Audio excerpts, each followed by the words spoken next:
Kaixo lagunok eta ongi etorri Sancho el Sabio podcastera. Zurekin, Isabel Mellén eta Ander Gondra. Bienvenidas, bienvenidos a un nuevo episodio sobre cultura vasca de la mano de la Fundación Sancho el Sabio. Dentro de muy poquito tiempo verá la luz el cuarto volumen de una colección dedicada a la historia de la imprenta en Álava que ha sido realizada gracias al apoyo de Sancho el Sabio.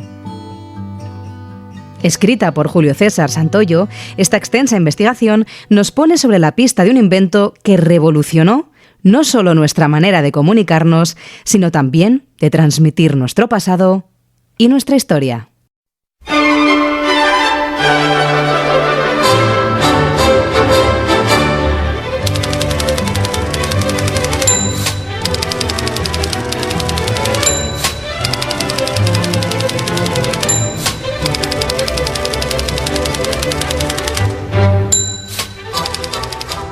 La palabra escrita es una de las vías que tenemos las personas que nos adentramos en el pasado para mirar otros tiempos. Cuando una etapa carece de documentación escrita, la llamamos oscura. Y si por el contrario encontramos información abundante, se llena de colores y matices. El invento de la imprenta supuso en su momento un avance radical en las comunicaciones humanas, puesto que esa palabra escrita, tanto para lo bueno como para lo malo, podía difundirse, ampliarse, multiplicarse y con ello salvar los peligros de la desaparición que implica necesariamente el paso del tiempo. Pero para las personas de nuestro presente, el descubrimiento de la imprenta también cambió la manera de hacer historia, de observar el pasado a través de las ventanas que suponen cada panfleto impreso, cada libro, cada retazo de memoria de lo que ha acontecido.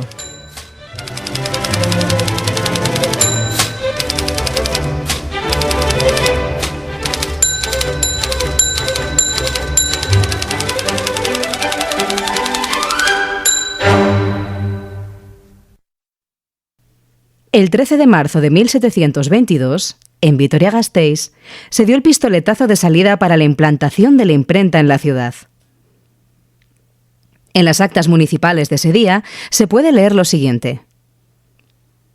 En este ayuntamiento se presentó una petición por Bartolomé Riesgo, impresor vecino de la ciudad de Logroño, en que pidió licencia a los dichos señores capitulares para ejercitarse en este empleo y avecindarse en esta dicha ciudad, la que por estar informados los dichos señores de la buena vida y costumbres del susodicho, lo concedieron, y mandaron que al pie de dicha petición se ponga la dicha licencia para que pueda ser admitido en cualquiera de las vecindades de esta dicha ciudad.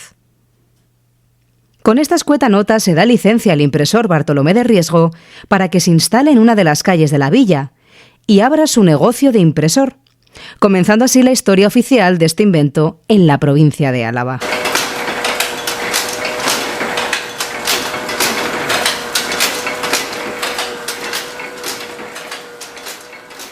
Al principio, este nuevo taller de impresión no recibió demasiados encargos, al tratarse quizá de algo demasiado novedoso. Pero a pesar de estas dificultades iniciales, poco a poco fueron tomando forma los primeros impresos, de carácter práctico, como el que lleva por título El cuaderno de leyes y ordenanzas con que se gobierna esta muy noble y muy leal provincia de Álava. Sin embargo, entre los primeros volúmenes publicados en Vitoria, destacan también las relaciones de fiestas, un género literario muy extendido en la Edad Moderna, en la que algunos cronistas locales describen con todo lujo de detalle los recibimientos de reliquias, procesiones, exaltaciones de la monarquía o fiestas religiosas que tuvieron lugar en una ciudad. Por ello, vamos a desempolvar un viejo ejemplar impreso en 1728 para descubrir una de las fiestas más grandiosas que tuvo lugar en la Vitoria-Gasteiz del siglo XVIII y que conocemos precisamente gracias a la imprenta de Bartolomé de Riesgo.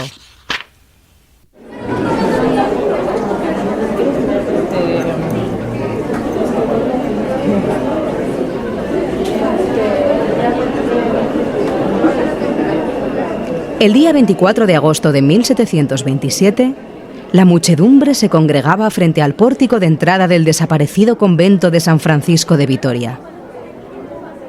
Era un día especial, y los nervios y la agitación estaban a flor de piel. En ese instante, las campanas de todas las parroquias y conventos de la ciudad comenzaron a tocar al unísono, formando un gran estruendo.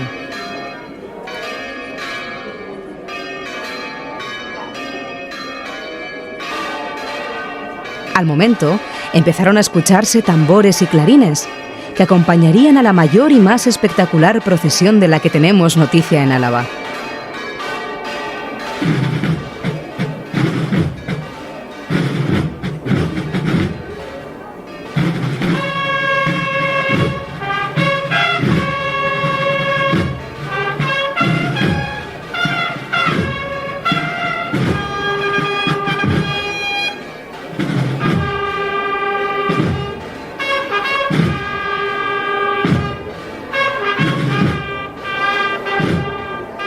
La comitiva, que poco a poco iba saliendo del convento franciscano, iba encabezada por la cruz que representaba este cenobio. Después, le seguían de cerca los tradicionales gigantes, que iban haciendo giros mientras desafiaban las leyes del equilibrio. Tras ellos, un grupo de danzarines y danzarinas hacían las delicias del público con sus piruetas. Pero el plato fuerte, y lo que todo el mundo quería ver, eran las pomposas carrozas en las que se representaban santas y santos de la orden franciscana, entre ellos algunos recién santificados y beatificados que se sacarían en procesión por las calles de Vitoria. Las vecinas y vecinos habían parado sus quehaceres de la vida cotidiana y el pulso de la ciudad se había detenido para contemplar las lujosas joyas y telas con las que iban vestidas las figuras, o el colorido de las decoraciones que acompañaban a estos pasos. Pero sobre todo llamaban la atención los ingenios que había en algunas de las carrozas. Por ejemplo, la talla de Santa Rosa de Viterbo tenía a sus pies un perrito con la boca abierta, que al mínimo contacto o movimiento meneaba la lengua. También resultó muy llamativa la peana donde iba Santa Isabel de Hungría, en la que se había instalado una fuente de agua que iba a dar a una palangana donde se podían contemplar peces vivos. Cerrando la comitiva iba el alcalde de la época, Juan Joaquín Hurtado de Mendoza, que finalizaba un desfile plagado de excentricidades que únicamente se reservaban para las ocasiones muy especiales. Esta colorida y llamativa procesión se dirigió en primer lugar hacia la calle Cuchillería, lugar en el que la artillería disparó una salva. Los balcones de las casas de esa zona se habían engalanado para la ocasión con paños finos de Londres, las granas de Tiro, los brocados de Epiro, las telas de Milán y las tapicerías de Flandes, es decir, los más lujosos textiles que se podían encontrar en la ciudad. Al alcanzar el cantón de San Marcos, el desfile se dirigió hacia la colegiata de Santa María, donde se detuvo para escuchar los cánticos que se entonaron para honrar la fiesta.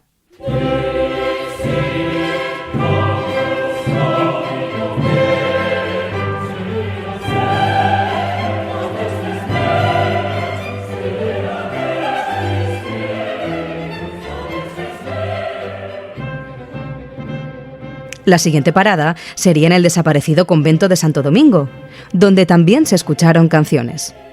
De allí se encaminaron por la calle Herrería hasta la iglesia de San Pedro, donde se hizo una breve parada, y finalmente emprendieron la vuelta hacia el convento franciscano, atravesando lo que hoy en día es la Plaza de la Virgen Blanca. Para finalizar la procesión, las campanas de Vitoria, todas a la vez, volvieron a tocar a rebato.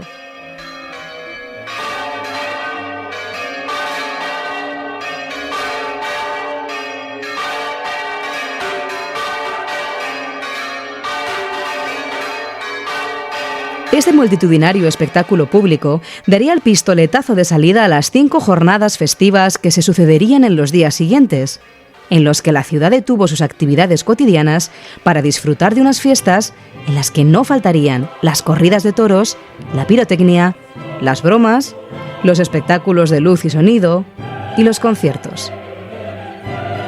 Todo ello en el marco de una de las festividades más sonadas que hubo en Álava y que recibió el complicado nombre de Quincuatro Seráfico Festivo, en conmemoración de las recientes beatificaciones y santificaciones dentro de la Orden franciscana.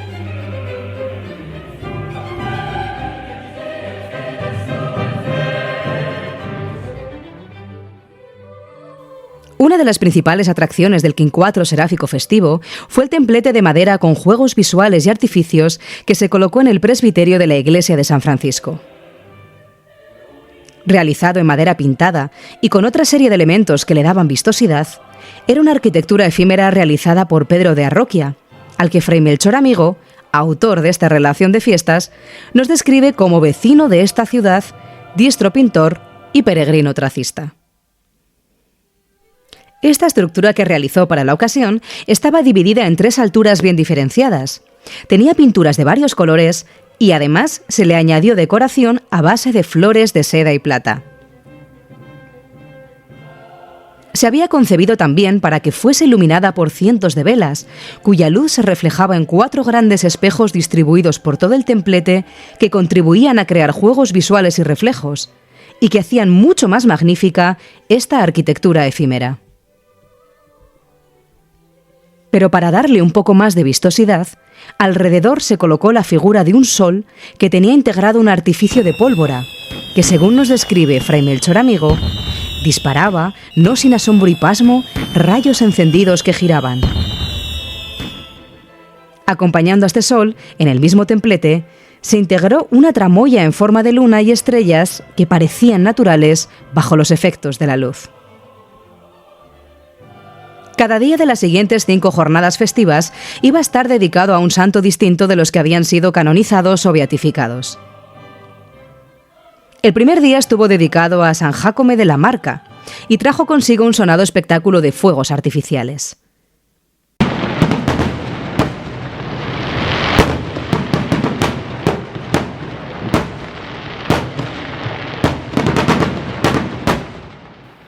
Ese día se disparó la ruidosa máquina de pedreros y chupines que tiene esta gran ciudad para sus más especiales funciones. Es decir, un artilugio que debía poseer el ayuntamiento para eventos de esta clase, que disparaba pequeños cañones y petardos, con lo que el escándalo alertaba a todos los vecinos. Después, por la noche, se iluminó la torre, el pórtico y la plazuela del convento mientras resonaban las campanas. Tras ello, sobre el convento iluminado, se lanzaron fuegos de artificio. El segundo día se consagró a San Francisco Solano, y durante la misa cantaron y tocaron los músicos de los conventos de Aránzazu y de Bilbao.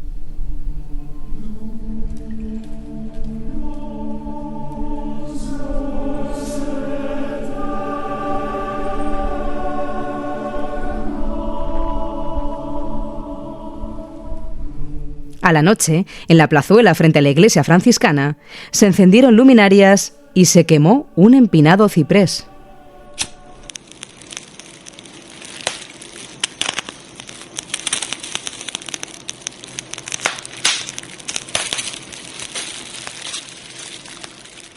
Fray Melchor Amigo nos relata las reacciones de la muchedumbre en este día de fiesta. Era cosa de asombro ver el acrecentamiento de las gentes, que se veía en Victoria por instantes, y así en las noches, en la plazuela del convento, en las casas cercanas y en las almenas vecinas, era tanto el bullicio que, como el clamor de sus lenguas contendía con las muchas campanas, era la gritería un remedo de Babilonia. El tercer día el santo protagonista fue Andrés Conti, y uno de los atractivos de la misa fue que el sermón recayó en el padre Francisco Rodríguez, un afamado profesor de teología del convento de Santo Domingo de Vitoria. Pero de nuevo, al caer la noche, el espectáculo callejero se superó. A la salida del convento se ubicó una suerte de volcán con azufre, alquitrán y pólvora, que al encenderlo generó un gran incendio que, según los testigos del momento, pareció durar una eternidad. El cuarto día se dedicó a Santa Jacinta Mariscotti, y su espectáculo nocturno consistió en una gran corrida de toros, espectáculo muy popular en el momento y que no podía faltar en ninguna de las fiestas barrocas.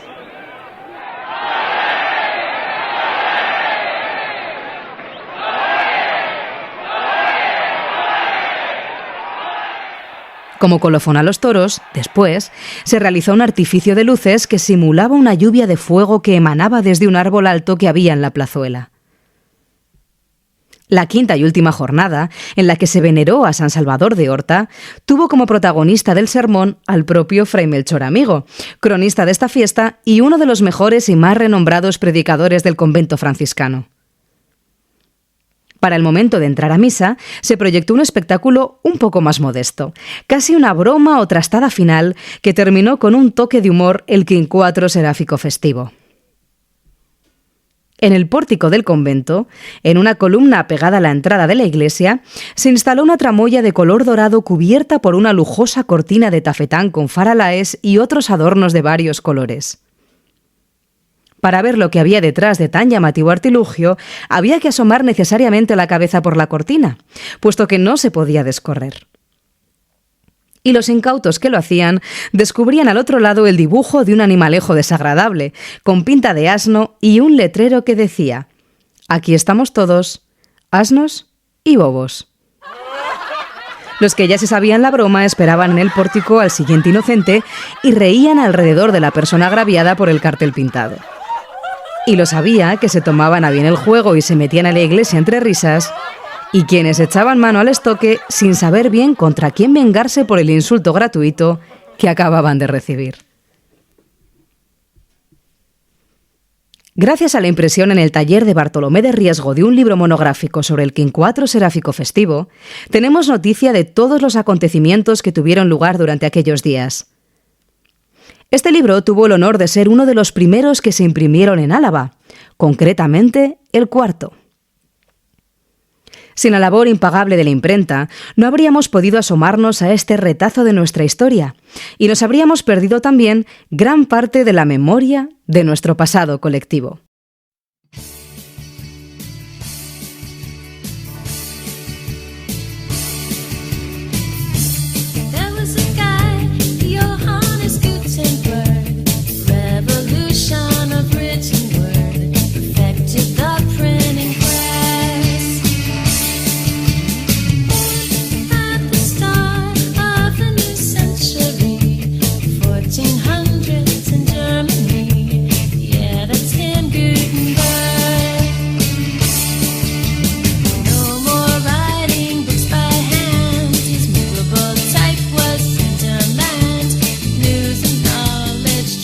Historias tan fascinantes como la que acabamos de relatar han llegado hasta nuestros días gracias a que Bartolomé de Riesgo decidió instalar su taller de imprenta en la ciudad de Vitoria-Gasteiz. Para acercarnos un poco más a la labor de este impresor y a los orígenes de la imprenta en nuestro territorio, contamos con nuestro compañero Ander Gondra, que se ha dedicado a rebuscar en los fondos que custodia la Fundación Sancho el Sabio para descubrir algunas de estas joyas bibliográficas.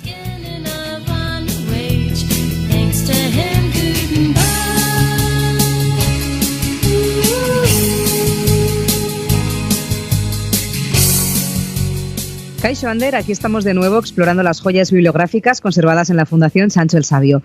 Solemos hablar en esta sección de documentos, algunos de ellos valiosos, extraños, otros curiosos, que en un capítulo dedicado a la imprenta entiendo que, en este caso, pueden ser más que numerosos. Paisa, pues sí, la verdad que sí. En todos los capítulos siempre hemos podido comprobar, ¿no?, lo amplísimos que resultan los fondos de la Fundación. Lo excepcional de su archivo pues, hace que muchas veces custodie copias, podríamos decir, casi únicas de ciertos documentos, lo cual pues hace obligatoria prácticamente la visita o la consulta online, ¿no?, de muchos especialistas e investigadores. Y en esta ocasión, pues para tratar de fijar un criterio, digamos, he preferido centrarme en los orígenes y en el primer impresor en concreto de la ciudad de Vitoria, para tratar de rebuscar pues, entre los impresos más antiguos y sacar a la luz algunas pequeñas joyas, ¿no? Aquí, sin duda, el título de joya les viene que ni pintado, porque en muchas ocasiones podemos hablar prácticamente de copias, como te digo, únicas o de las muy pocas existentes en archivos nacionales. En esa primera etapa, nos vamos a centrar a finales del siglo XVII, hay un periodo en el que en Álava todavía no se cuenta con una imprenta como tal, y por tanto las principales instituciones de la provincia ya sienten la necesidad de publicar documentos y se tienen que valer de imprentas de localidades vecinas. Y por ello pues vamos a ver textos en los que sí que se habla de Álava y de Vitoria, pero se imprime en Bilbao, en San Sebastián, en Haro o incluso en Medina del Campo. Y en esos momentos, antes de que Vitoria-Gasteiz contase ya con una imprenta, ¿cuáles eran las obras que se ejecutaron en estas ciudades del entorno? ¿De qué trataban? ¿De qué hablaban? Bueno, os podéis imaginar un poco por dónde iban los tiros. La verdad que hay obras de carácter religioso y, por ejemplo, encontramos una vida del glorioso San Prudencio, ¿no? Como no podía ser de otro Del modo, caso ¿verdad? Alavés. Hay festejos semejantes al Quincuatro Seráfico Festivo, ¿no? Que ya se ha comentado, pero, por ejemplo, de unos años antes, y se habla pues de una fiesta que tuvo lugar en el otro convento ilustre de la ciudad, en el de Santo Domingo, con motivo de otra beatificación. Y luego, si nos trasladamos al terreno o al ámbito de lo civil, pues hay impresos en los que se habla de exequias, de festejos vinculados a la corona, y también, no podía ser de otro modo, pues varias ediciones del cuaderno de leyes y ordenanzas de la provincia. Son todos ellos, y bastante numerosos en cantidad, impresos de temática alavesa, pero previos a 1722, que es el año en el que ya, definitivamente, se puede constatar pues, la presencia de Bartolomé de Riesgo en la ciudad de Vitoria. Claro, y a partir de ese año que nos has comentado, de 1722, la cosa cambia, ¿no? Ya tenemos a Bartolomé de Riesgo ejerciendo como impresor en la ciudad, lo cual pues le permitía de alguna manera monopolizar los impresos oficiales de Vitoria, del ayuntamiento, ¿no es así? Sí, su imprenta y librería, porque iban ambos, vamos a decir, negocios de la mano, protagonizarán esos primeros años. A él se le van a deber todos esos primeros libros impresos en la provincia. Y en este caso, pues lo primero que hice es ir directamente al buscador de la Fundación Sancho el Sabio, colocar su nombre y ver cómo figuran docenas de referencias, la verdad que todas ellas bastante interesantes, ¿no? Por lo temprano que resulta. Si empezamos por el principio, pues bueno, por dar la primera pista, ¿no? El primer libro con un pie de imprenta, que es como se le llama, ¿no? Esa firmita al pie de la portada, vitoriano, se ejecuta, como decíamos, en 1722. Es una petición que le llega desde la Diputación, desde el Diputado General, y son, una vez más, las leyes y ordenanzas. Vamos a decir que como título inaugural, pues oye, tiene toda la lógica del mundo que esta sea la que merece esa honra, ¿no? Poco después, tan solo unos meses más tarde, hay, por ejemplo, unos capítulos reglados por el ilustrísimo señor Marqués de Campo Florido, o sea que vemos, vamos a decir, elementos un poco pertenecientes a la nobleza que redactan ahí una serie de documentos más particulares, e incluso una copia emitida por el monarca Felipe V, que se conserva en la Fundación Sancho el Sabio, y creo que no hay apenas más ediciones, ¿eh? Si damos un pequeño salto en el tiempo y nos trasladamos a 1725, en la Fundación también tienen el primer resumen, digamos, editado en Álava, de todos los pagadores y fogueras de que se compone esta provincia. Pasamos todo muy páginas, sí, y se va dando revista pues, a todas las hermandades y cuadrillas de Álava, enumerando lo fundamental, que son los pagadores que había en cada una de ellas. La verdad que todos estos titulillos, los digo así en minúscula porque tienen una extensión bastante limitada. Son obras breves, en su mayoría. Y hay que esperar, por ejemplo, a 1726, cuando de su imprenta, de la imprenta de Bartolomé, salgan ya las obras, vamos a decir, un poco más voluminosas. Y en concreto nos encontramos los estatutos de terceros de la Tercera Orden Seráfica, o sea, de la Orden Franciscana. Esto ya es un volumen cuantioso, porque supera las 200 páginas y una de las escasas copias que se conserva pues está también en Sancho el Sabio. Bueno, van pasando los años, nos aproximamos ya casi a la fecha en la que vio la luz el ya mencionado Quincuatro Seráfico Festivo.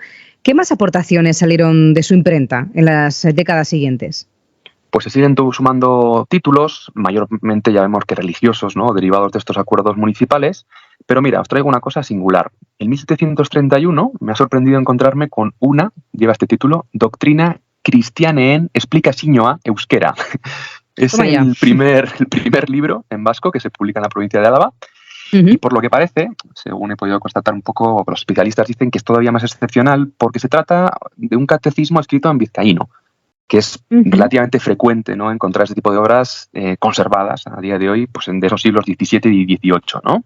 En su día dedicamos un capítulo pues, a los orígenes de la lengua vasca. Bueno, si lo hubiéramos ceñido a referentes ligados a la capital alavesa, esta obra hubiera tenido que aparecer por fuerza, ¿eh? Es un catecismo que fue escrito por don Martín de Arzadun, beneficiado de la iglesia de Durango, y ya en esa década, ¿no? Estamos moviéndonos en los 30 del siglo XIX, ocurre una cosa, y es que según vamos avanzando en las referencias que se conservan en Sancho el Sabio, los pies de imprenta de Bartolomé de Riesgo van a combinar la mención a Vitoria con la aparición de San Sebastián.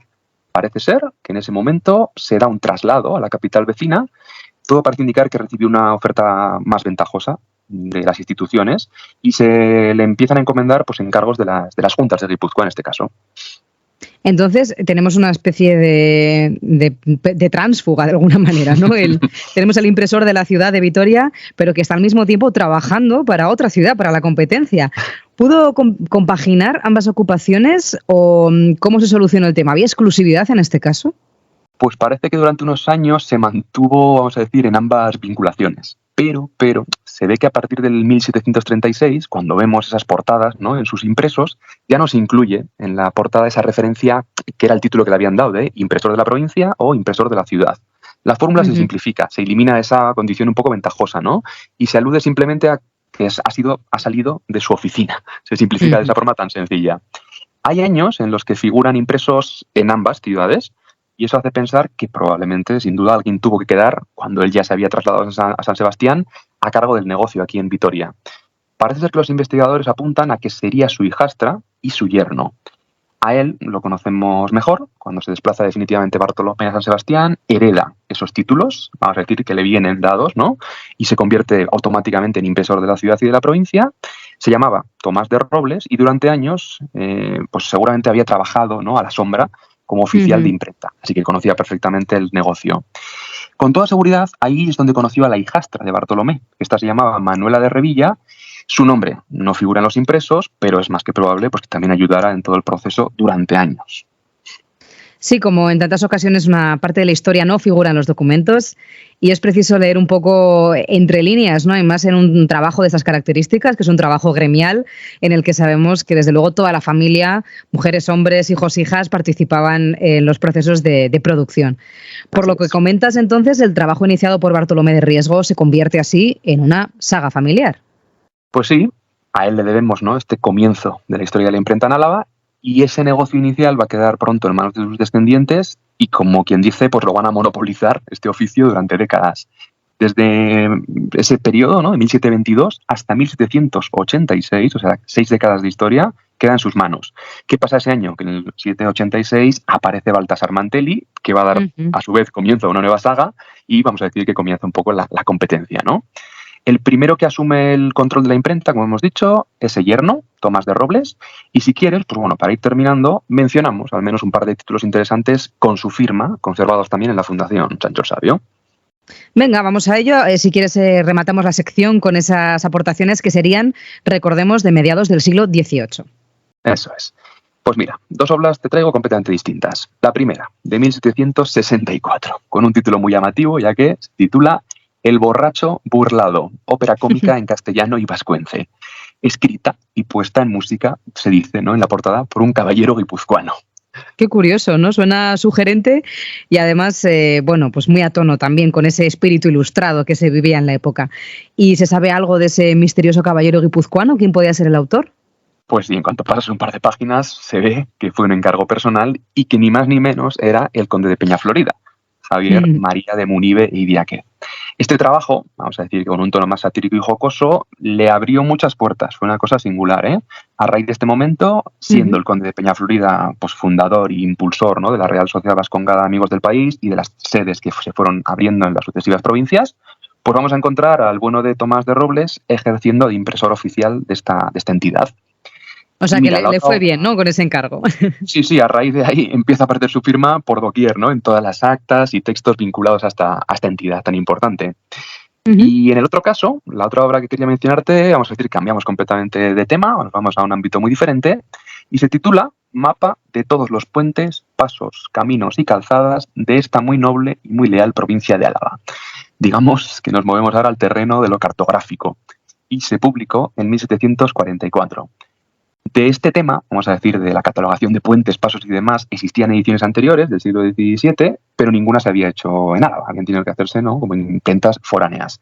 Aquí ya se firma en la ciudad y la verdad que era fundamental este trabajo, ¿no?, porque registraba la situación y el estado pues, de las principales infraestructuras viarias que teníamos en la provincia. Aporta muchos datos sobre todos estos puentes y demás, incluso datos, vamos a decir, constructivos, morfológicos, de los metros que tiene, la anchura, etcétera.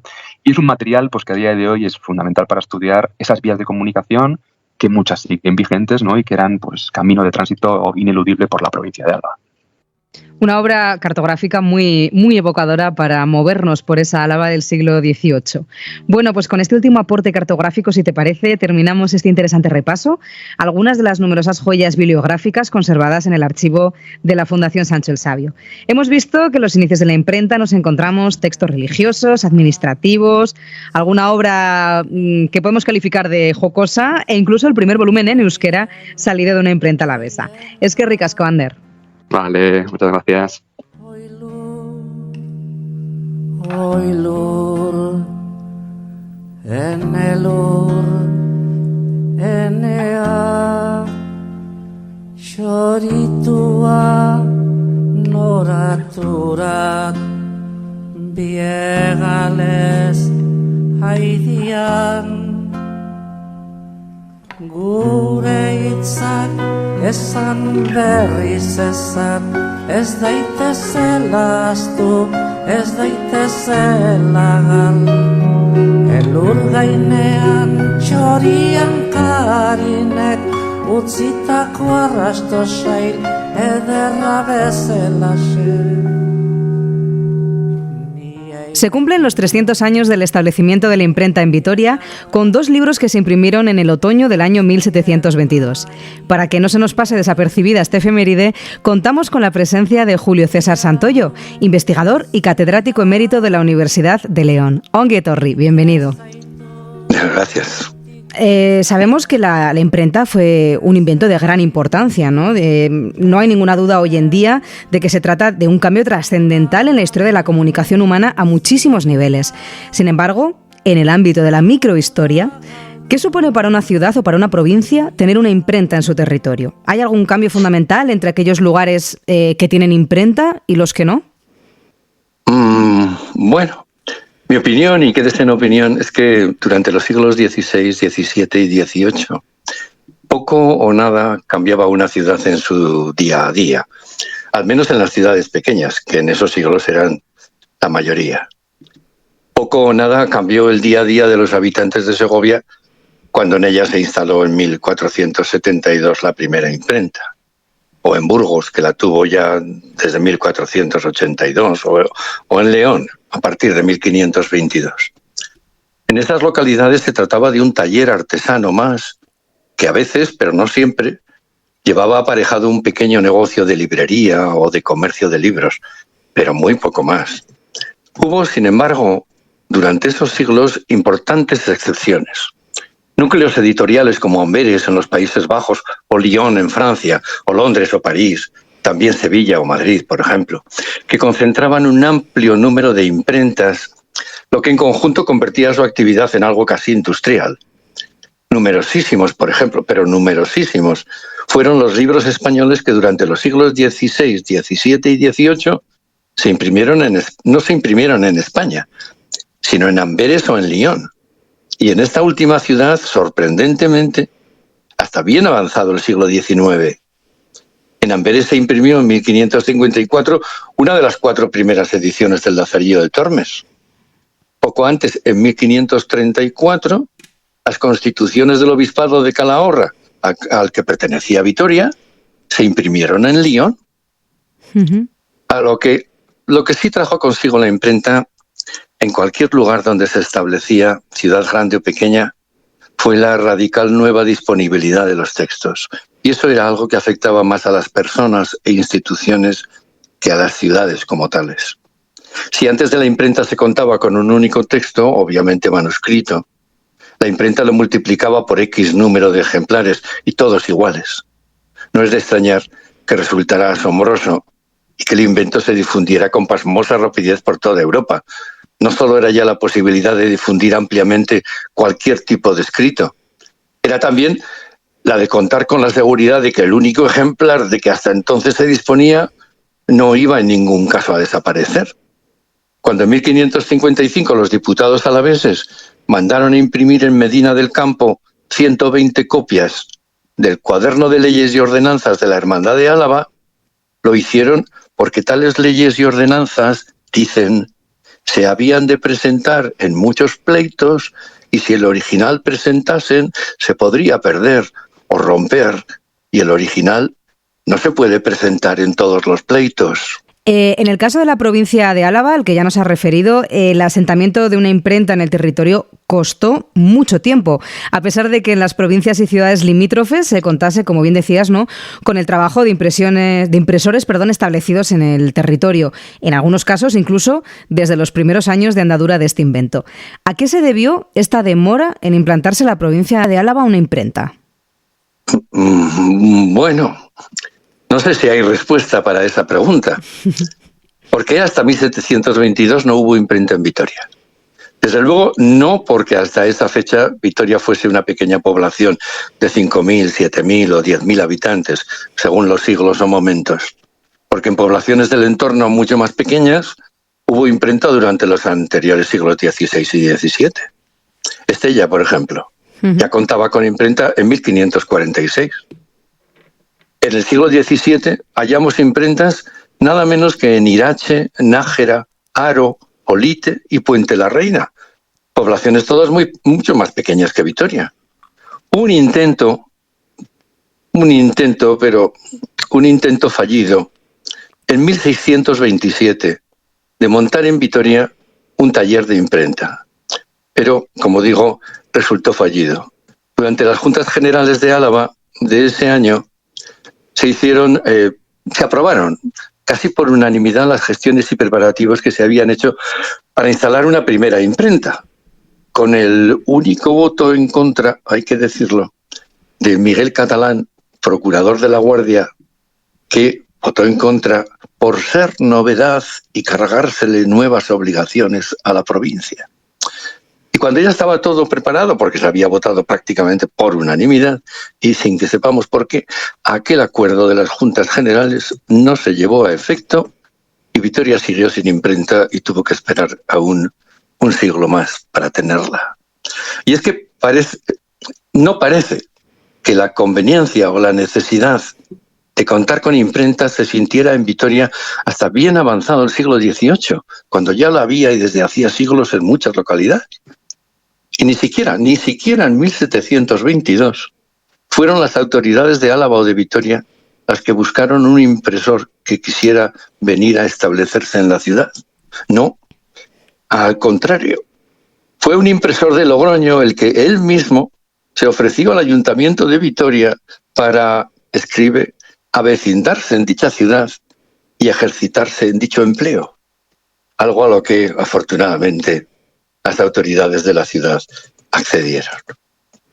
Nos estás hablando concretamente de Bartolomé de Riesgo, que fue el primer impresor que tuvo la ciudad de Vitoria, ¿verdad? Nuestro compañero Ander ya nos ha hecho una breve panorámica de cuáles fueron algunas de sus primeras publicaciones y de las primeras décadas de trabajo en la ciudad. Como persona que está investigando directamente este tema, ¿tú qué reseñarías de esa labor ejercida tanto por él como por sus sucesores? Bueno, si ya Ander ha trazado esa panorámica del primer impresor, a mí me gusta siempre subrayar la de la competencia que en el mismo siglo XVIII le nació a la imprenta de los sucesores de Riesgo, la del taller de Baltasar de Mantelli. Fue este un tipo de lo más singular, digno de una biografía aún por escribir, y ahí dejo la idea. Hijo de un clarinero de la Diputación, de origen último italiano, clarinero él mismo, lleno de ideas y proyectos, nada parecía de tener el espíritu emprendedor que le bullía dentro. Sin dejar su oficio de clarinero, con 21 años abrió en Vitoria un taller de encuadernación. Luego pidió enseguida ayuda económica a la Real Sociedad Vascongada para ampliar el negocio con una librería, que tuvo bien surtida. Intentó incluso fabricar papel, artículo del que se carecía en el País Vasco, y hasta se trasladó a Bayona para ver cómo se fabricaba allí. Con la ayuda de la misma Vascongada, montó en Vitoria en 1786 una nueva imprenta con materiales, tipos y demás traídos de Madrid.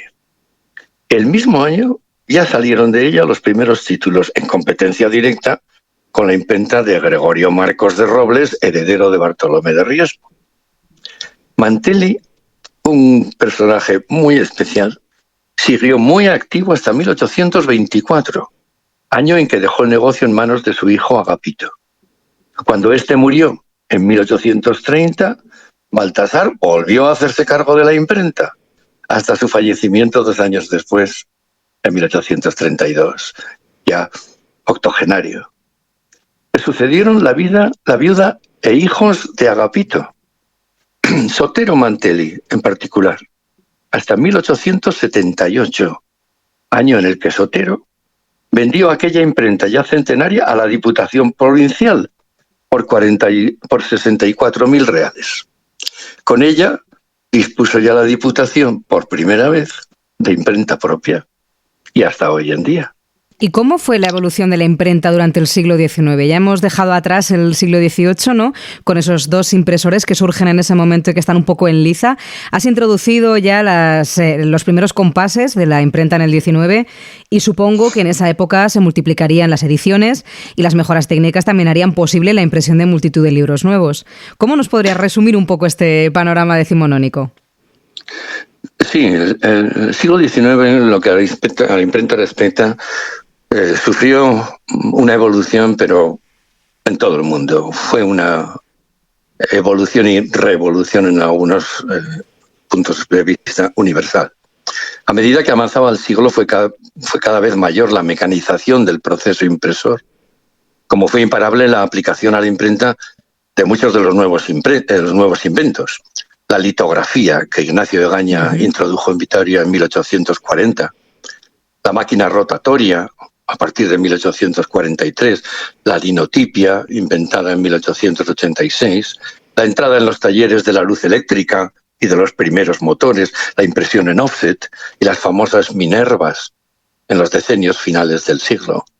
En 1879 se admiraba un comentarista de que la más moderna entonces de las prensas puede hacer movida por un niño una tirada de 1.200 ejemplares por hora.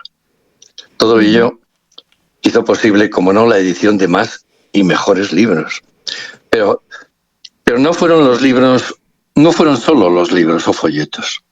Por lo que respecta a las imprentas vitorianas del XIX, el resultado de todas esas mejoras técnicas se vio reflejado, sobre todo, creo yo, en la edición de publicaciones periódicas, diarios, semanarios, revistas y demás. No había habido prensa en Vitoria durante el siglo XVIII, ninguna, pero la hubo a raudales durante el siglo XIX, sobre todo a partir de 1840. Desde esa fecha y hasta 1900, Vitoria conoció al menos 97 periódicos y revistas, de todo tipo y condición, ambas cosas reflejadas a veces en los propios títulos. Así, solo en el año 1868, de las imprentas de la ciudad salieron 6 nuevas publicaciones periódicas: la Unión Vasco-Navarra, el Mentirón, el Sacristán, el Norte de España, la Trompeta y el Contrabajo. No estaba nada mal para una población entonces de apenas 20.000 habitantes. En el último volumen de tu monumental obra sobre la historia de la imprenta en Álava, que estamos extrayendo de ahí toda esta información, te centras en el siglo XX. ¿Cuáles son los hitos, publicaciones y momentos más importantes de este periodo? Vamos a ver.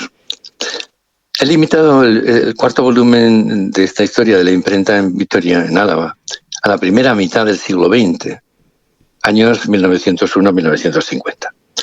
Son 50 años en los que varios son los aspectos, llamémoslos hitos, que a mí en particular me han llamado la atención.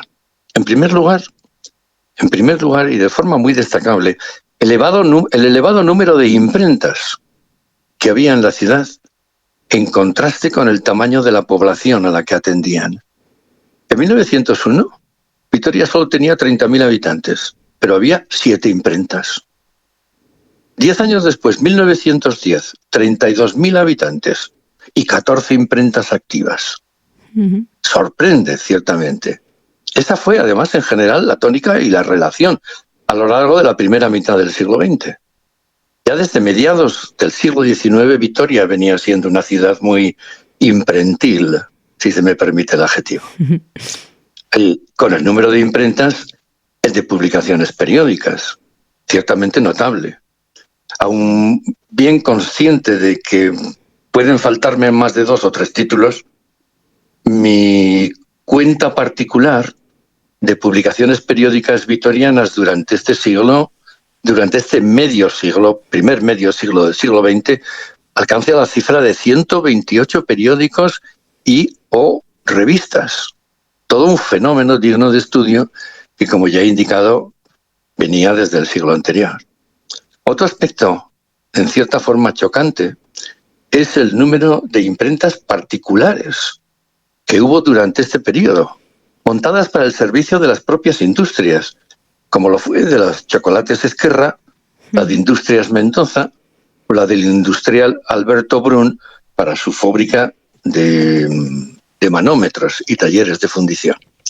Pero hubo incluso 3 cuarteles vitorianos, los 3 de artillería, que contaron con sendas imprentas, donde editaron muchos años sus propias revistas, Estandarte, Flandes y Trayectoria.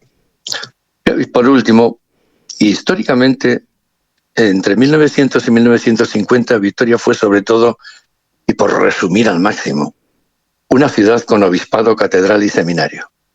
Es decir, una pequeña ciudad en la que el peso de la Iglesia era muy notable. Una ciudad levítica, como se la ha denominado, en la que, por si fuera poco, la Guerra Civil de 1936-39 marcó profundamente el carácter de todo lo publicado y leído en ella durante y después de esas fechas. Yo no he hecho un análisis en profundidad de los impresos vitorianos de este medio siglo, pero me atrevería a asegurar que al menos la mitad de ellos, incluidos periódicos y revistas, cuentan con censura previa, imprimatur o nihil obstant eclesiástico, lo que ya es indicativo de por dónde soplaban entonces los vientos. Hoy en día se siguen imprimiendo de forma exponencial todo tipo de libros, panfletos, folletos, revistas, periódicos y formatos en todo el mundo, y son varias las imprentas que siguen a día de hoy trabajando en nuestro territorio.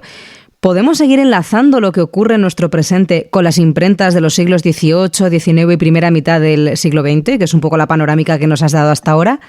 ¿O hay un punto de inflexión a partir del cual tenemos que hablar de otra etapa distinta?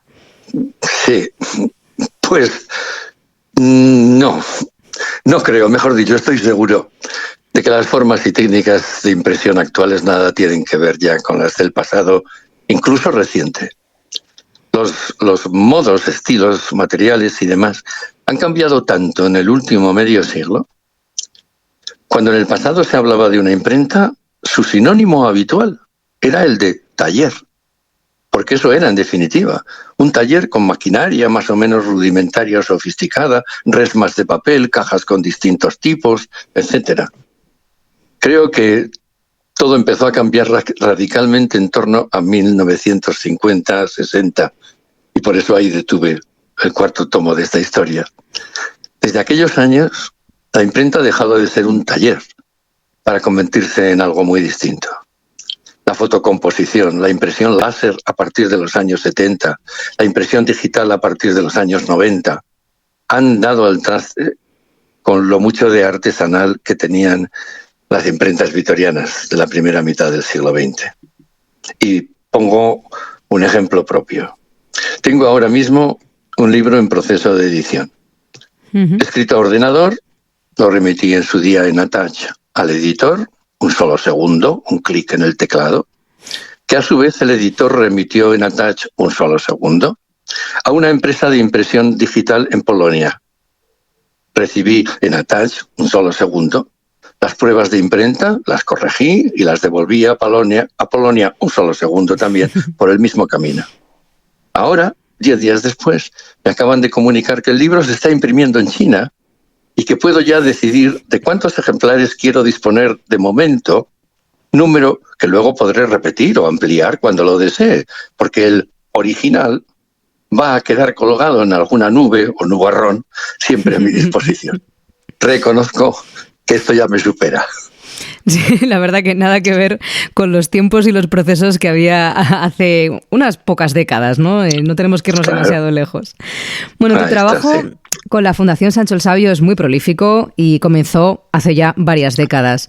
Bajo su paraguas han visto la luz obras tuyas, como esta de la que estamos hablando hoy, La imprenta en Álava, de la que vamos a conocer en breve el 4º volumen. Hay que esperar un poquito, pero está ya al caer. Pero también tienes varios artículos académicos publicados en la revista Sancho el Sabio y también algunos otros libros. Cuéntanos cómo ha sido esta relación de trabajo a lo largo de los años y háblanos también de esas otras obras que se han realizado un poco bajo el amparo de la Fundación Sancho el Sabio. Bueno, creo que debo decir que mi trayectoria profesional y académica ha sido en gran parte hija de la Fundación Sancho el Sabio. Eran los primeros años 70 del pasado siglo, eso hace ya 50 años, qué barbaridad. Y yo era un recién licenciado en filología inglesa cuando comencé a colaborar con Sancho el Sabio. En 1971 publiqué en su boletín mis 2 primeros artículos, uno de ellos, Poemas ingleses a la batalla de Vitoria. Qué cosas. Siguieron luego varios libros que trataban temas que yo denominaría de relaciones vasco-británicas, como La Legión Británica en Vitoria, el doctor Escoriaza en Inglaterra, que a principios del siglo XVI fue el cofundador del Colegio de Médicos de Londres, o Sir Pedro de Gamboa, que narraba las andanzas y desventuras de un capitán vasco en Inglaterra. Hubo 2 libros de viajeros por Álava, etc., todos bajo el pie de imprenta de la Fundación Sancho el Sabio, entonces en su sede de la Plaza de la Provincia. Eso es. En 1980 publiqué en el periódico Norte Express un artículo que llevaba por título Bartolomé de Riesgo, primer impresor vitoriano. Fue el comienzo de lo que ahora termina. Entre aquel 1980 y este 2022 han pasado 42 años y de ellos quedan 4 volúmenes que relatan la historia de la imprenta alavesa hasta 1950 y que al mismo tiempo recogen varios miles de títulos impresos en Vitoria. A partir de 1980, la vida académica me llevó por derroteros un tanto apartados de Álava y por parcelas de estudios e investigación que ya nada tenían que ver con esta tierra, estudios de filología inglesa y de traducción e interpretación, además de los bastantes años que dediqué a la gestión universitaria. Bueno, pero a pesar de lo cual, nunca se ha interrumpido mi colaboración con Sancho el Sabio. Ahí están, entre otras pruebas, los 3 volúmenes previos de esta historia, con fechas de 1995, 97 y 2000. Y he colaborado también varias veces con el boletín de la institución.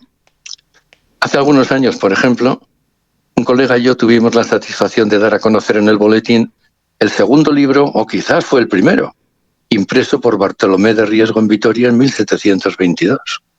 Un texto hasta entonces desconocido, nunca antes citado, y que la buena fortuna me llevó a dar con él en la biblioteca de un convento de monjas de clausura de Toledo, La vida de Santa Coleta, de Fray Damián Cornejo.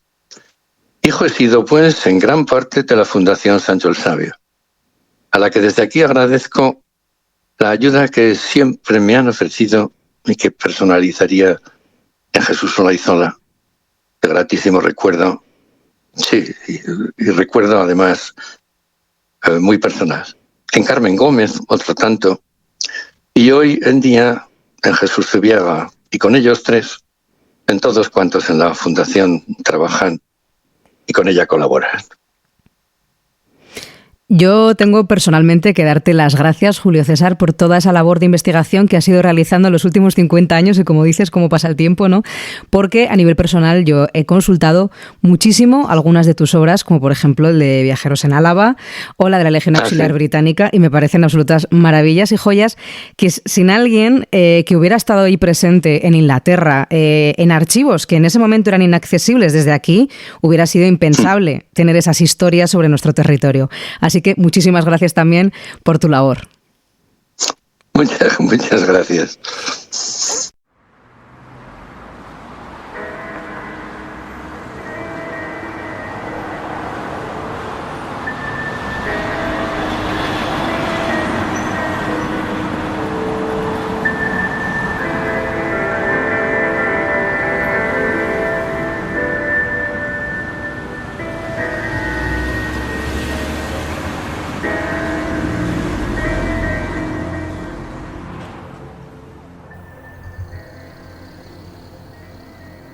Ei, kaixo, itzalen lagunak, zuekin Javi Soto.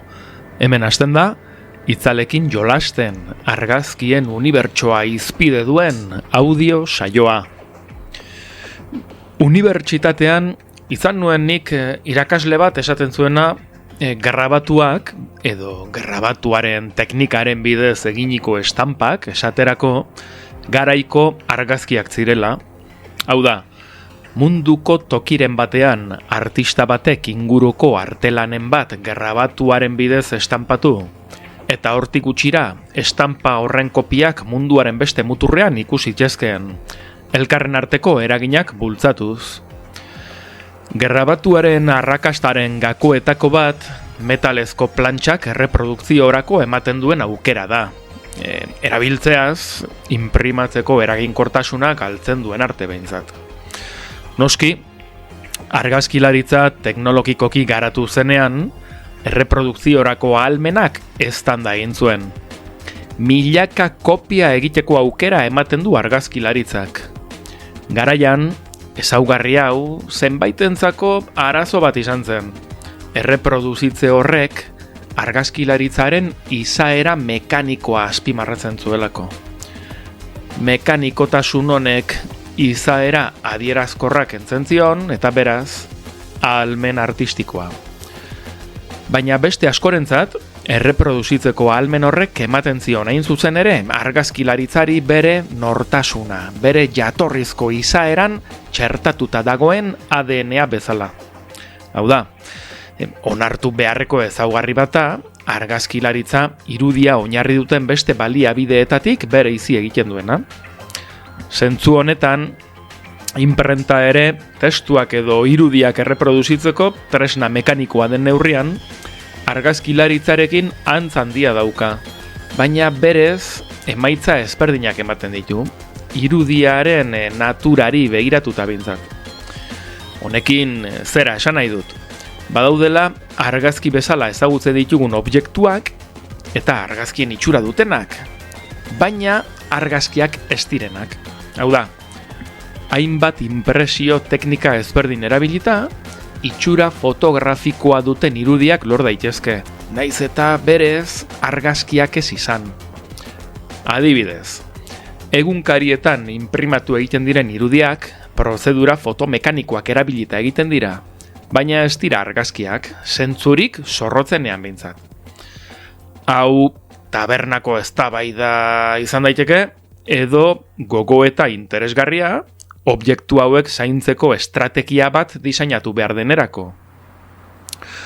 Objektuen izaeraren araberako kontserbazio egokia bilatu beharko dugulako. Agian hau ezaguna egingo zaizue, behin baino gehiagotan aipatu dugulako hemen, baina oraindik pilpilean dagoen auzia da. Adibidez, edo adibidez jartzearren, orain dela gutxi liburu oso gomendagarri bat erosi dut.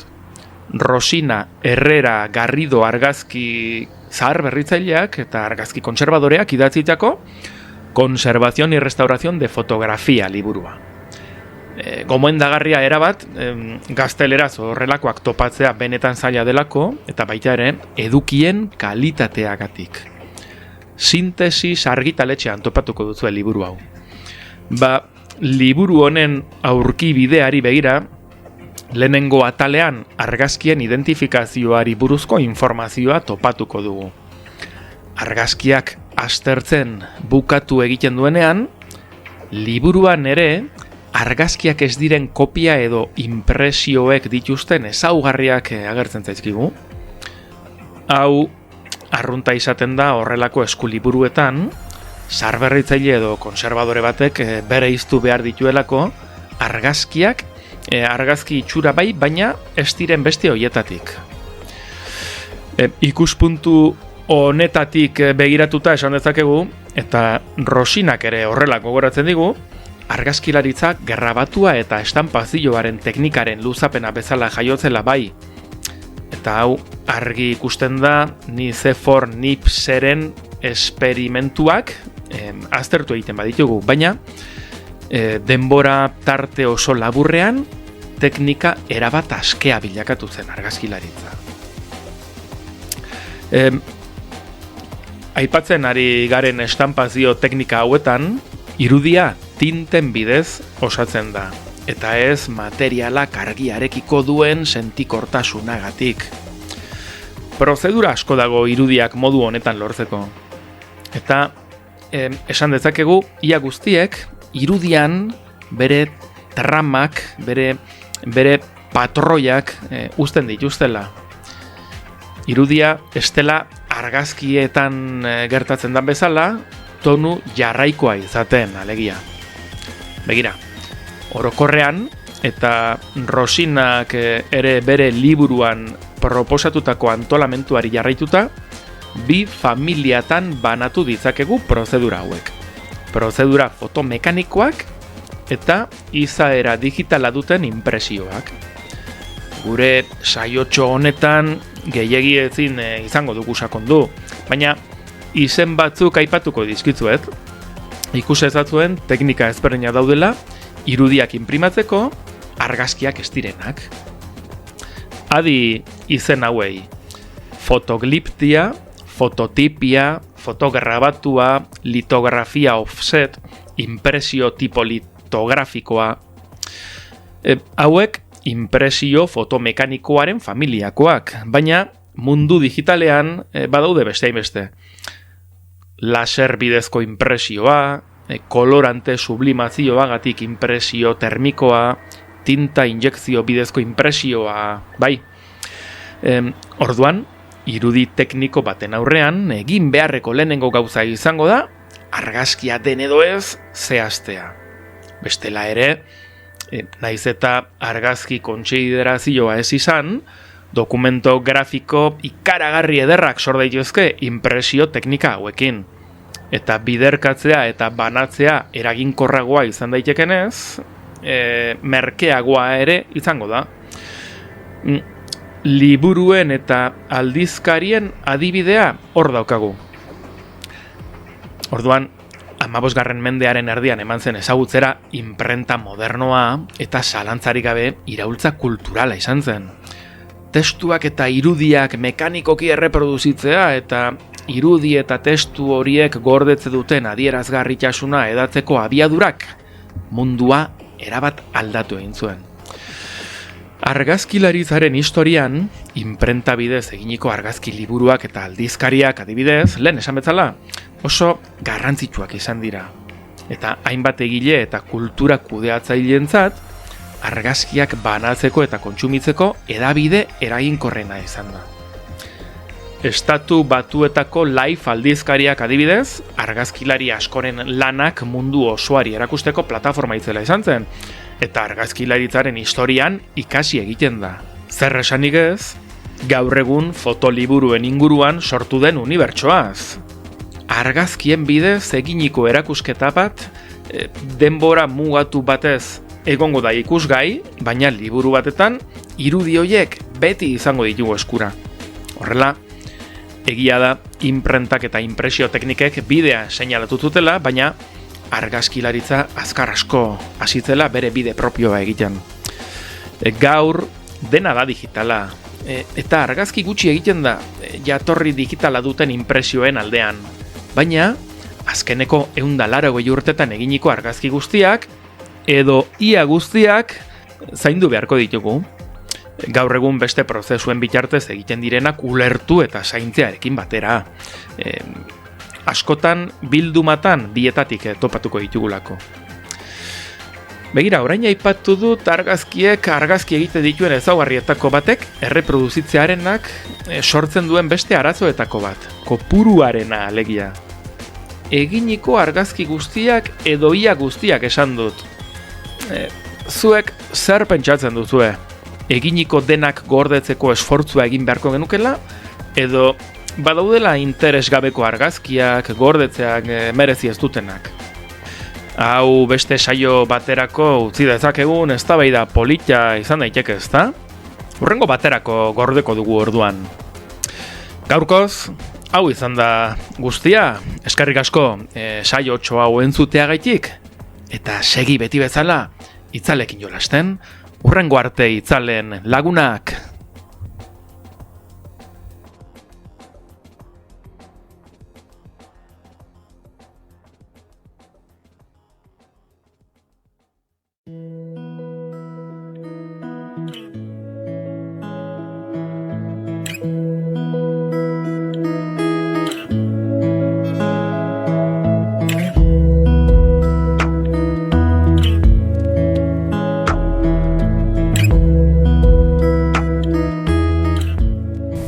Estamos una vez más en la Fundación Sancho el Sabio con Jesús Zubiaga, su director, para conocer más sobre la historia de la imprenta en el País Vasco y la cantidad y calidad de los fondos que conserva la Fundación con respecto a este tema. Kaixo, Jesús. Kaixo, Isabel. La Fundación Sancho el Sabio atesora hoy en día un gran número de libros y textos que, más allá de su propio contenido, son un tesoro en sí mismo, ¿no? Debido a que, bueno, en ocasiones son primeras ediciones de las primeras imprentas que tuvimos en nuestro territorio. ¿Cuál es la importancia de esa colección en Sancho el Sabio? Bueno, hay que reseñar que es un tema por proximidad que evidentemente nos interesa, y nos ha interesado mucho desde el comienzo de lo que es la Fundación Sancho el Sabio, que antes era Institución Sancho el Sabio, que, como hemos comentado en otras veces, se forma a partir del núcleo de la bibliografía de Antonio Odriozola, y en esa colección de Antonio Odriozola ya venían muchos impresos alaveses. Este podcast se origina en un evento que queremos reseñar y que queremos señalar y que queremos incluso celebrar, y es los 300 años de la instalación de la imprenta en Álava. Llamarle instalación, bueno, de la aparición del primer impreso del que tenemos constancia, y de un impresor que se instala en Vitoria, es Bartolomé de Riesgo y Montero, y la primera obra va a ser el Cuaderno de Leyes, una edición del Cuaderno de Leyes de Álava, que va a hacer en 1722. Realmente lo termina de imprimir, al parecer, alrededor del 13 de octubre de 1722, y luego se va a distribuir en la Diputación pues a partir de noviembre de 1722, o sea que estamos pues precisamente en los 300 años de ese evento para nosotros, ¿no? Y bueno, pues de esa obra tenemos más de un ejemplar en la Fundación Sancho el Sabio. Uno de ellos viene de esa colección de Antonio Odriozola, ¿no? Y la importancia, como comentas, es que yo creo que actualmente no creo que exista una colección sobre impresos alaveses superior a la que puede consultarse en la Fundación Sancho el Sabio. Como he comentado, nos hemos dedicado a eso, y entonces estamos en Vitoria, estamos en Álava, y era un tema obligado. De hecho, el comienzo, hemos tenido 3 sedes. La primera sede en la Plaza de la Provincia, es la época que llamamos de Jesús Olaizola. Jesús Olaizola es el que va a trabajar y va a dirigir lo que es la primera fase de la Biblioteca Vasca, con esa colección de Antonio Odriozola. Y Jesús Olaizola, que todavía mantenemos, dividió el fondo bibliográfico en temas alaveses, temas navarros y temas vascos en general, ¿no? Pero temas alaveses como algo muy, muy señalado, ¿no? Y bueno, nosotros ya hemos cambiado, o sea, las circunstancias y la ordenación y el trabajo técnico actual de una biblioteca, pues supone que tienes que evolucionar incluso en la ordenación física, y ya no es necesario tener colecciones como separadas, porque ya al tenerlo informatizado, las colecciones las generas por interés, por tema, por local, por lo que quieras, ¿no? Pero entonces, estamos hablando en los años 60, pues era una forma de ordenar los fondos y de acceder a ciertos fondos más solicitados de una forma más sencilla, ¿no? Entonces yo recuerdo que en la sede de Diputación pues había una sala donde estaban los ATAs, que llamamos, autores y temas alaveses, ¿no? Bueno, esa sección ha crecido y ahora podemos hablar alrededor de 20.000 impresos, relacionados de alguna forma con Vitoria y con Álava. Habrá más, pero estos son 20.000, ya es una colección importante. Desde luego. Eso es, desde el comienzo de la imprenta en Álava hasta nuestros días, ¿no? Esa es, creo que hay que resaltar esa colección, además específica, en una charla y en un tema como tenemos ahora dedicado a la imprenta en Álava. Julio César Santoyo, con el que ya hemos hablado anteriormente, es el autor de la monumental colección La imprenta en Álava. 3 volúmenes, va a salir un cuarto en breve, que ha contado en sus diferentes volúmenes con el apoyo de la Fundación Sancho el Sabio para su realización. ¿Cuál es la relación que hay desde la Fundación Sancho el Sabio con este autor? Bueno, Julio César Santoyo, puedo contar su historia en relación a la Fundación Sancho el Sabio, a la institución Sancho el Sabio. Hablábamos de la primera sede, pues bueno, a partir de esa colección de Antonio Odriozola se empieza a desarrollar la biblioteca y bueno, la institución Sancho el Sabio fue origen de muchas actividades culturales en Vitoria y entre ellas también estaba en el origen de lo que va a ser el Colegio Universitario de Álava. Se instala en Vitoria y bueno, vienen profesores, dependía de la Universidad de Valladolid, y vienen profesores para filosofía y letras, para filologías, y entre los profesores que van a venir va a estar Julio César Santoyo. Y bueno, Julio César Santoyo estaba relacionado con filología inglesa. Y bueno, va a tener desde el comienzo bastante relación con la institución Sancho el Sabio, porque, y hablo un poco de oídas, va a tener una ayuda Julio César Santoyo de la institución Sancho el Sabio para un trabajo de investigación que va a realizar en Londres en la British Library. Eso sí lo tenemos en nuestros fondos el resultado de ese trabajo de Julio César Santoyo, una investigación sobre los fondos vascos y fondos alaveses en la British Library. Entonces tenemos unos cuadernos con listados y con el trabajo que hizo Julio César Santoyo en Londres. Lo aprovechó mucho más porque luego Julio César tiene varias publicaciones en la colección Ajuria de la institución Sancho el Sabio sobre viajeros alaveses, sobre pues la batalla de Vitoria, bastantes temas que trata siempre relacionado con la cultura inglesa en Álava, en el País Vasco. Entonces a ese periodo le sacó, fue muy positivo para él y le sacó bastante rendimiento. Entonces ahí comienza una relación con Sancho el Sabio que hasta hoy. Entonces el producto más importante de esa relación es el trabajo que Julio César Santoyo ha realizado sobre la historia de la imprenta en Álava. Es un trabajo que, bueno, sigue haciéndolo.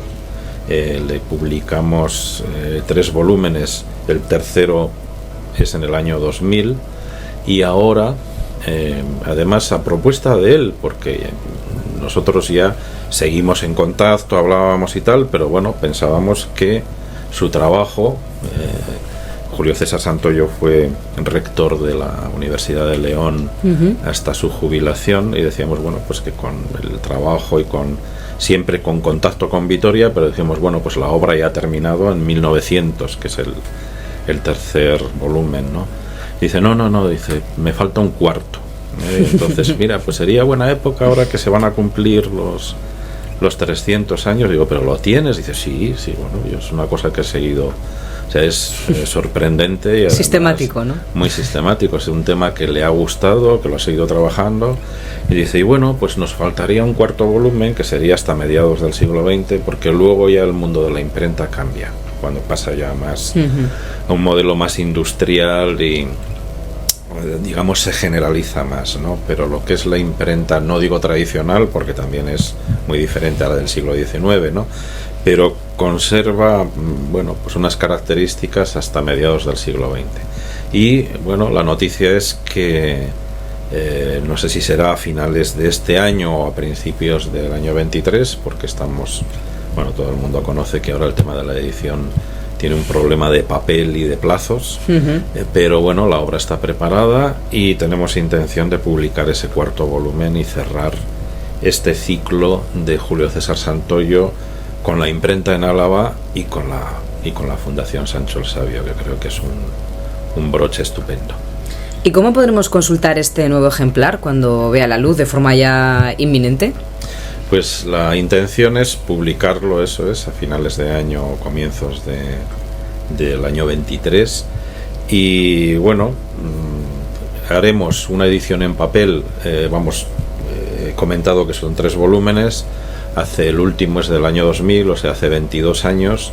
Ya empezamos a hablar como de historia. La imprenta en esta época y la edición en papel en esta época, sí, pues tenía unas características y todavía no estábamos con el libro electrónico. La idea es hacer un número de ejemplares pues en papel que va a completar, digamos, las colecciones de la gente que haya adquirido los 3 ejemplares anteriores. Pero estos 3 ejemplares ya están también, o sea, estos 3 volúmenes están en edición digital, o sea, no en edición digital, en copia digital, ¿eh? Uh-huh. No es una edición, sino que hemos hecho un PDF que lo tenemos ya subido, o sea, se puede consultar desde nuestra página web en los fondos digitales. Y el cuarto estará también. Le daremos un plazo para que, bueno, pues el papel, la gente que todavía pues busca el papel. Sí, para los nostálgicos, ¿no? Del libro clásico. Pero para accesibilidad, por supuesto que estará en edición digital también. Genial, Jesús. Pues de todo ello informaremos también desde aquí, desde el podcast de Sancho el Sabio, cuando esté ya preparada esa nueva edición. Y muchísimas gracias una vez más por atendernos aquí en la Fundación y por hablarnos de esta labor tan importante que hacéis desde Sancho el Sabio, que es la de visibilizar estas investigaciones y sacar a la luz estos libros que son tan necesarios para las personas que se dedican a la investigación de la cultura vasca. Es que ricasco, Jesús. Gracias, Isabel.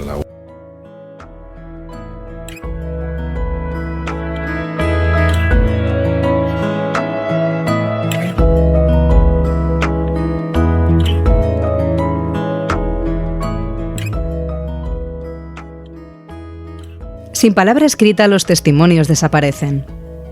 Sin la imprenta, nuestra memoria se vuelve frágil, evanescente, y corre el riesgo de perderse sin remedio en el silencio de la historia. Y sin instituciones como la Fundación Sancho el Sabio, que guardan y custodian esas palabras para el futuro, nos quedaríamos sin nuestro pasado.